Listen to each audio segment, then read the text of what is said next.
Assalamualaikum warahmatullahi wabarakatuh.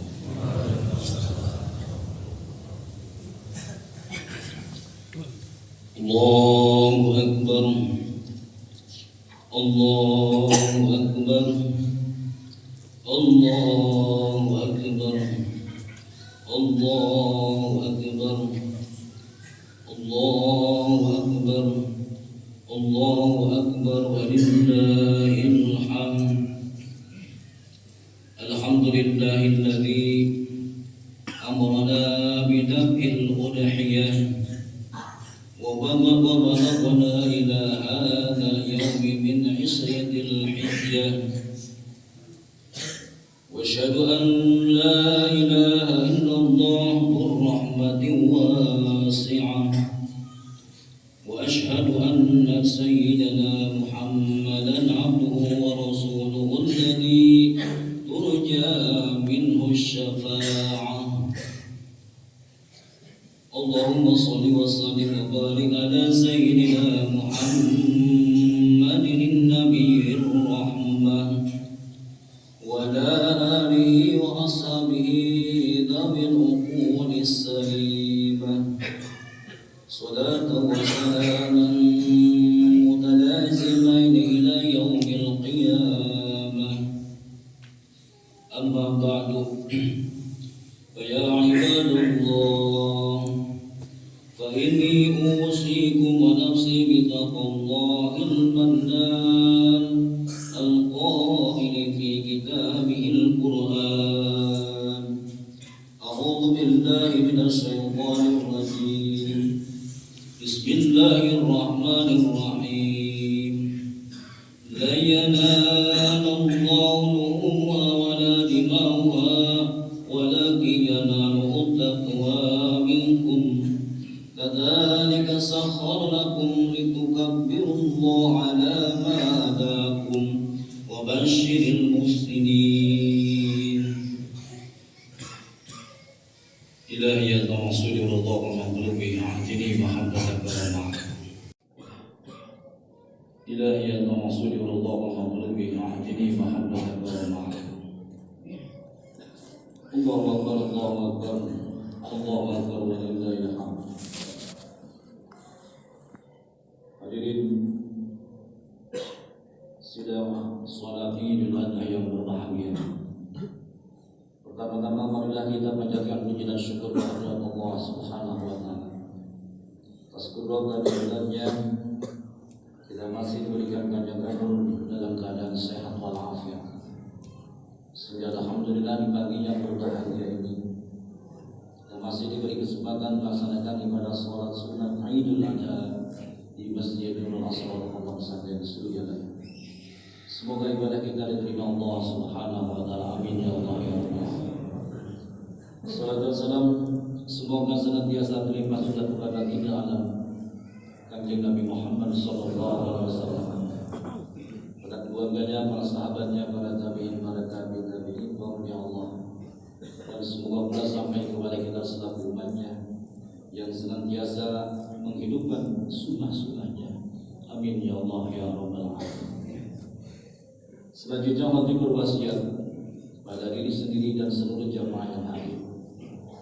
Marilah kita meningkatkan keimanan dan ketakwaan kepada Allah Subhanahu wa taala dengan sama-sama melaksanakan segala perintah Allah dan menjauhi segala larangan-larangan Allah. Karena melalui takwa dan keimanan itulah kita akan memperoleh kebahagiaan di dunia maupun di akhirat. Allahu Akbar, Allahu Akbar, Allahu Akbar, walillahil hamd. Pagi ini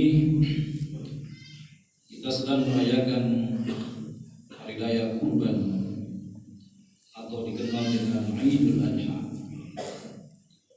Kurban berasal dari bahasa Arab yaitu kurban, yang artinya adalah pendekatan diri. Maksudnya adalah mendekatkan diri kepada Allah Subhanahu wa taala. Kurban juga disebut dengan udhiyah, yang berarti binatang sembelihan seperti unta, sapi, kerbau, dan kambing yang disembelih pada hari raya Idul Adha dan hari tasrik sebagai bentuk takarrub mendekatkan diri kepada Allah Subhanahu wa taala. Kurban dilaksanakan pada bulan Zulhijjah, dari tanggal 10, 11, 12 dan 13 dengan menyembelih hewan ternak sesuai dengan ketentuan yang telah ditentukan menurut syariat Islam.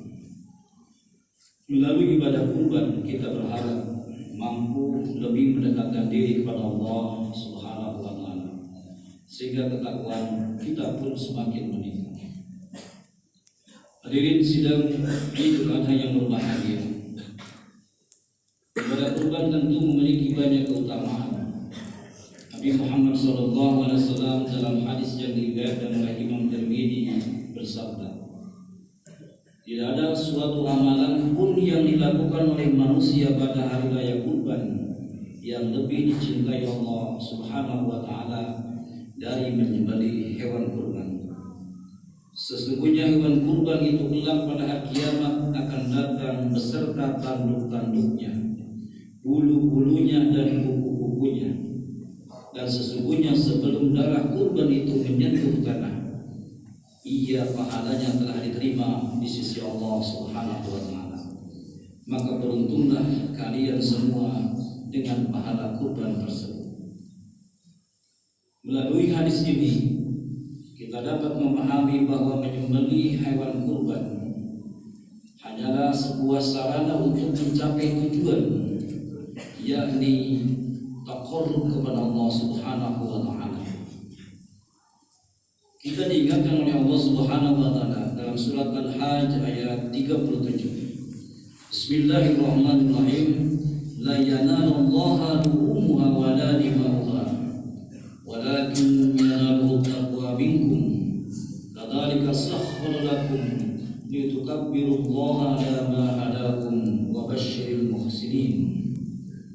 Yang artinya daging-daging unta dan darahnya itu sekali-kali tidak dapat mencapai keridhaan Allah, tetapi ketakwaan dari kamulah yang dapat mencapainya.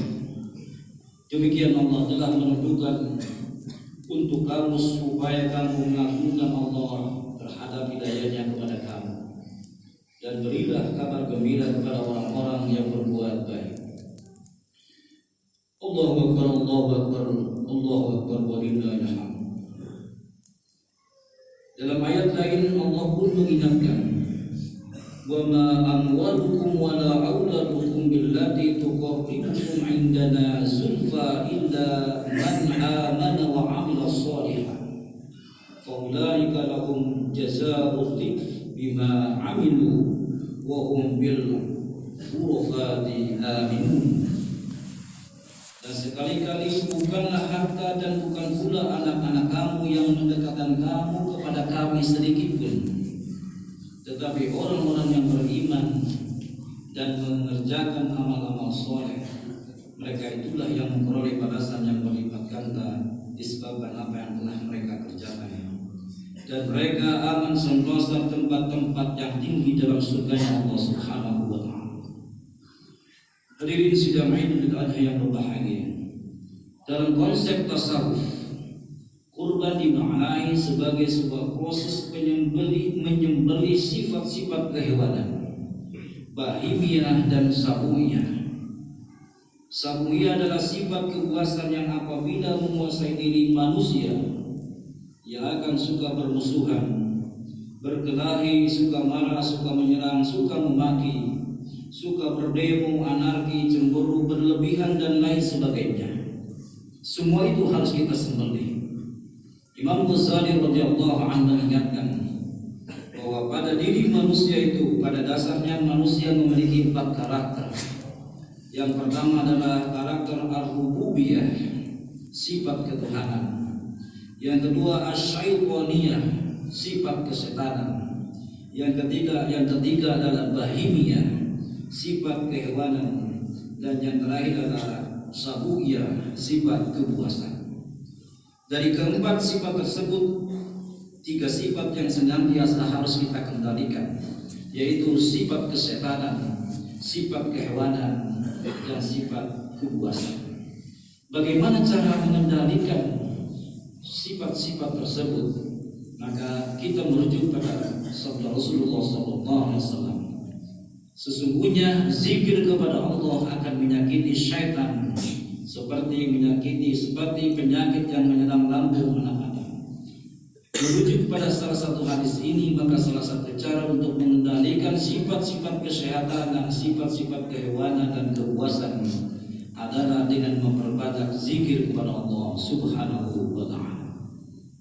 Bersyukur kepada Allah, alhamdulillah kita semua yang sedang belajar mengamalkan ajaran Islam melalui thariqah Qadiriyah Naqsyabandiyah wa Naqsyabandiyah Suryanaya, dan diberikan anak oleh guru mursyid kita Syekh Yahya Muhammad Sahibul Wabadajul Alim tentang bagaimana kita menegakkan 3 sifat tersebut melalui zikir, baik zikir jahar maupun zikir khafi. Maka tugas kita adalah bagaimana mengamalkan zikir tersebut secara istiqomah dan sungguh-sungguh, sehingga melalui keistiqomahan mengamalkan zikir tersebut, insya Allah kita akan bisa menyembelih sifat-sifat kehewanan, sifat-sifat kesetanan, dan sifat-sifat kepuasan. Allahu Akbar, Allahu Akbar, Allahu Akbar, walillahil hamd. Sejarah kurban dalam Islam sejatinya sudah berlangsung sejak generasi pertama manusia, Nabi Adam alaihissalam. Namun syariatnya baru dimulai dari kisah perintah Nabi Ibrahim alaihissalam untuk menyembelih anak kesayangannya Ismail alaihissalam. Ismail adalah seorang anak yang beliau idam-idamkan selama bertahun-tahun karena istrinya sekian lama tidak memiliki anak.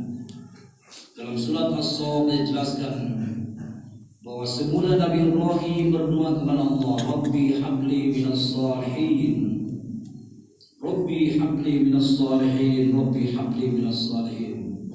Ya Rabb, kata Ibrahim, anugerahkanlah kepadaku seorang anak yang termasuk orang-orang yang saleh. Doa itu terus Nabi Ibrahim lantunkan. Kemudian Allah memberikan kabar gembira dengan menganugerahkan kelahiran seorang anak yang amat cerdas dan sabar. Dalam Al-Quran disebut fabasysyarnahu bigulamin halim. Maka Allah mengabarkan kepada Nabi Ibrahim, kau Ibrahim akan diberikan anak yang cerdas dan sabar, bigulamin halim. Ketika anak itu menginjak dewasa, Nabi Ibrahim diuji oleh Allah Subhanahu wa ta'ala melalui sebuah mimpi. Ia berkata kepada Ismail, wahai anakku, dalam tidurku aku bermimpi berupa wahyu dari Allah yang meminta aku untuk menyembelihmu. Bagaimana pendapat kamu? Anak yang soleh itu menjawab, wahai Tuhanku, laksanakanlah perintah Tuhanmu. Insya Allah kamu akan mendapati aku termasuk orang-orang yang sama. Tatkala sang bapa dan anak pasrah pada ketentuan Allah, maka Ibrahim pun membawa anaknya ke suatu tumpukan pasir. Lalu Ibrahim membaringkan Ismail dengan posisi pelipis di atas tanah dan siap disembelih. Atas kehendak Allah, drama penyembelihan anak manusia itu bakal dilaksanakan. Dan Allah berfirman dalam salah satu ayatnya, Inna hadha lahuwal bala'ul mubin wa fadainahu bidibhin azim wa darabna alaihi bil akhirin salamun ala Ibrahim kadzalika najzil muhsinin innahu min ibadinal mu'minin. Sesungguhnya ini benar-benar suatu ujian yang nyata kata Allah, dan kami tebus anak itu dengan seekor sembelihan yang besar. Kami abadikan untuk Ibrahim itu ujian yang baik di kalangan orang-orang yang datang kemudian, yaitu kesejahteraan dilimpahkan kepada atas Ibrahim. Demikianlah kami memberikan balasan kepada orang-orang yang berbuat baik. Sesungguhnya ia termasuk hamba-hamba kami yang beriman. Allahu Akbar, Allahu Akbar, Allahu Akbar, walillahil hamd. Hadirin sidang Idul Adha yang berbahagia, pelaksanaan ibadah kurban yang dilaksanakan manusia umat Islam setiap tahun memiliki banyak pelajaran bagi umat Islam. Setidaknya dari ibadah kurban tersebut ada pesan moral pendidikan bagi orang tua dalam mendidik anaknya. Sejatinya orang tua bisa memainkan peran yang sangat penting dalam usaha membangun generasi yang soleh. Sebagaimana doa Nabi Ibrahim alaihissalam, Rabbi habli minas sholihin. Pesan tersebut tergambar dalam beberapa hal. Yang pertama adalah totalitas kepatuhan Nabi Ibrahim alaihissalam kepada Allah Subhanahu wa Ta'ala. Beliau mendapat ujian berat. Pada saat rasa bangganya meluap-luap dengan kehadiran sang buah hati di dalam rumah tangganya, lewat perintah menyembelih Ismail dari Allah, maka seolah-olah Allah hendak mengingatkan Nabi Ibrahim alaihissalam bahwa anak hanyalah titipan. Betapapun mahalnya seorang anak, betapapun cintanya kepada anak, tidak boleh melengahkan serta mengalahkan kita bahwa rasa cinta dan ketaatan kepada Allah di atas segala-galanya. Yang kedua, meski usianya masih belia, Nabi Ibrahim mampu membuktikan dirinya sebagai anak yang berbakti dan patuh kepada perintah Tuhan. Yang menarik adalah ayahnya menyampaikan perintah tersebut dengan memohon pendapatnya terlebih dahulu, dengan tutur kata yang halus tanpa unsur paksaan, atas dasar kesalehan dan kesabaran yang ia miliki. Maka ia pun memenuhi panggilan Tuhan. Yang ketiga, Siti Hajar ketika seorang sudah lama menikah dan belum dikaruniai anak oleh Allah Subhanahu wa Ta'ala, melalui ketentuan yang Allah menganugerahkan seorang anak, sudah bisa dipastikan ibu akan memiliki rasa cinta dan kasih sayang yang luar biasa terhadap anaknya. Begitupun Siti Hajar dan Nabi Ibrahim alaihissalam.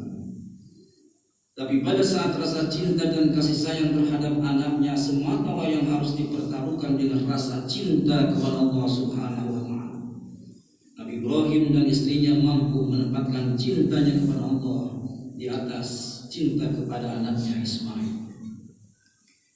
Dari kisah tiga tokoh di atas, kita bisa mengambil hikmah bahwa siapapun yang menginginkan memiliki anak dan generasi yang soleh, maka perlu banyak pengorbanan.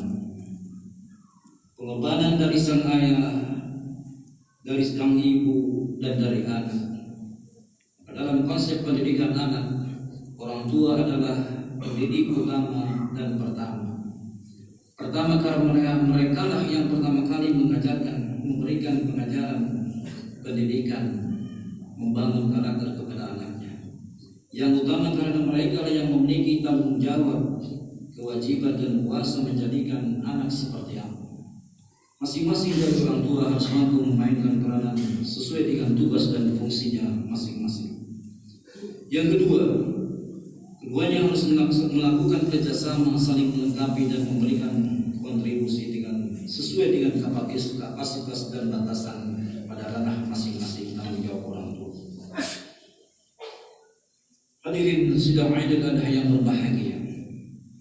Bagi orang tua, anak menjadi tumpuan masa tuanya. Bahkan setelah wafatnya, keberadaan anak soleh sangat berharga buat dirinya.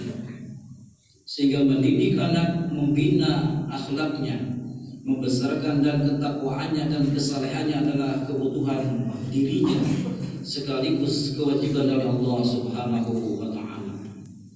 Ketika anak tumbuh dewasa dengan kesalehan, orang tua akan memperoleh pahala dari amal solehnya tanpa dikurangi sedikit pun dari pahalanya. Amal-amal soleh yang dikerjakan anaknya, orang tuanya akan mendapat pahala seperti yang didapatkan oleh anaknya. Jika orang tuanya memiliki andil menunjukkan kebaikan kepada anaknya, jika orang tuanya ikut andil membiayai pendidikan anaknya, jika orang tua turut andil mendoakan anaknya, maka insya Allah ketika anak soleh dan solehah, kita pun akan memperoleh pahala dari Allah Subhanahu wa Ta'ala. Jika orang tua tidak pernah mengarahkan anaknya menjadi baik dan tidak mengajarkan persoalan agama kepadanya, maka orang tua tidak mendapat pahala atas amal-amal seorang anak yang soleh, karena ia tidak memiliki andil dalam kesalehan. Allahu Akbar, Allahu Akbar, Allahu Akbar, walillahil hamd. Ada beberapa hal yang bisa kita lakukan sebagai orang tua dalam membangun generasi yang saleh. Yang pertama adalah mari kita penuhi kebutuhan pendidikan sesuai dengan kemampuan kita. Karena memenuhi kewajiban kebutuhan pendidikan anak adalah sebuah tanggung jawab. Dan itu adalah wujud cinta kita kepada Allah Subhanahu wa taala. Yang kedua adalah berikan motivasi kepada anak untuk meraih cita-cita melalui pendidikan. Yang ketiga adalah berikan perhatian dan kasih sayang kepada anak. Perhatian dan kasih sayang orang tua kepada anak sangat berperan dan mendukung keberhasilan pendidikan. Yang berikutnya adalah tanamkan ketauhidan dan budi pekerti kepada anak. Menanamkan ketauhidan dan budi pekerti terhadap anak tak lepas dari peran orang tua. Banyak nilai-nilai ketauhidan dan budi pekerti yang harus kita ajarkan kepada anak. Seperti jangan mensekutukan Allah Subhanahu wa taala. Sopan dalam berkata, tidak berkata jorok, menyapa orang lain, menghormati dan lain sebagainya.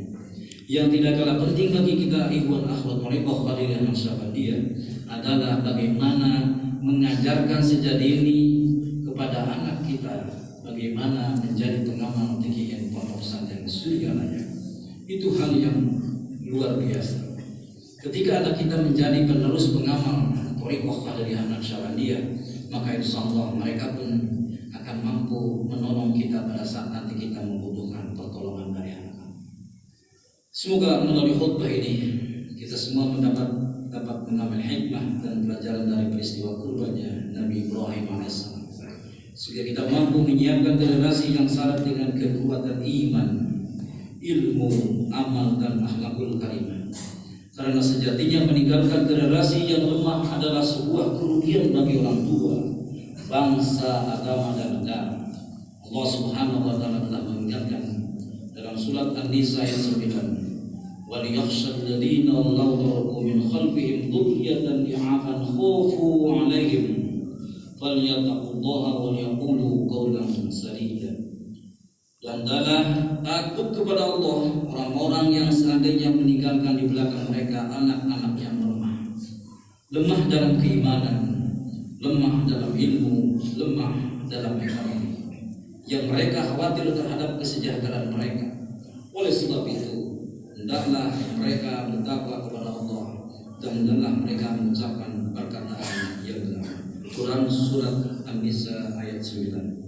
Barakallahu li wa lakum fil Qur'an wa nafani wa iyyakum bima fihi min al-ayati wa dzikril hakim wa taqabbal minni wa minkum tilawatahu innahu was-sami'ul 'alim. Allahumma shalli wa sallim wa zid wa a'lim wa tafaddal wa barik bi jalalika wa kamalika 'ala zaini barika wa syarafi 'ubbadik واسأل العرب والعجاب والإمام طيبة والحرام ومنبع العلم والحلم والحكمة والحكم أبي القاسم سيدنا ومولانا محمد وسلم رضي الله تبارك وتعالى عن كل صحابة رسول الله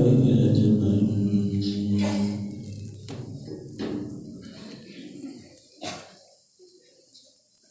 الله أكبر الله أكبر الله أكبر الله أكبر الله أكبر الله أكبر الله أكبر ولله الحمد.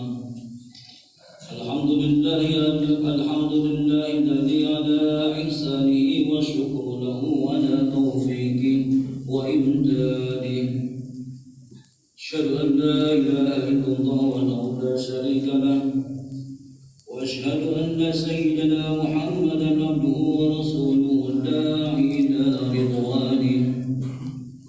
اللهم صل وسلم على سيدنا محمد وعلى آله وأصحابه وسلم تسليما كثيرا.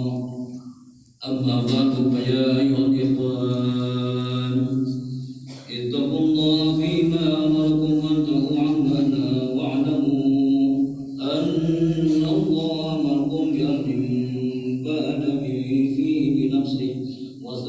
بملائكته بكرسه وقال تعالى إن الله وملائكته يصلون على النبي يا أيها الذين آمنوا صلوا عليه وسلموا تسليما اللهم صل على سيدنا محمد وعلى آل سيدنا محمد كما صليت على سيدنا إبراهيم وعلى آل سيدنا إبراهيم وبارك على سيدنا محمد وعلى آل سيدنا محمد كما باركت على سيدنا إبراهيم وعلى آل سيدنا إبراهيم في العالمين إنك حميد مجيد اللهم آمين يا رب العالمين اللهم اغفر للمؤمنين والمؤمنات والمسلمين والمسلمات الأحياء منهم والأموات ويا قاضي الحاجات ربنا افتح بيننا وبين قومنا بالحق وأنت خير الفاتحين ربنا أحسنا مرسلا مباركا وأنت خير المرسلين ربنا اغفر لنا ذنوبنا ولوالدينا وارحمهما كما ربنا صغارا ربنا هب لنا من أزواجنا وذريتنا قرة أعين واجعلنا للمتقين إماما الله لطيف بعباده يرزق من يشاء وهو القوي العزيز واعتصموا بحبل الله واعتصموا بحبل الله واعتصموا بحبل الله ربنا آتنا في الدنيا حسنة وفي الآخرة حسنة وقنا عذاب النار عباد الله إن الله يأمر بعدل الإحسان وإيتاء ذي القربى وينهى عن الفحشاء والمنكر والبغي يعظكم لعلكم تذكرون ولذكر الله أكبر أستغفر الله لي ولكم السلام عليكم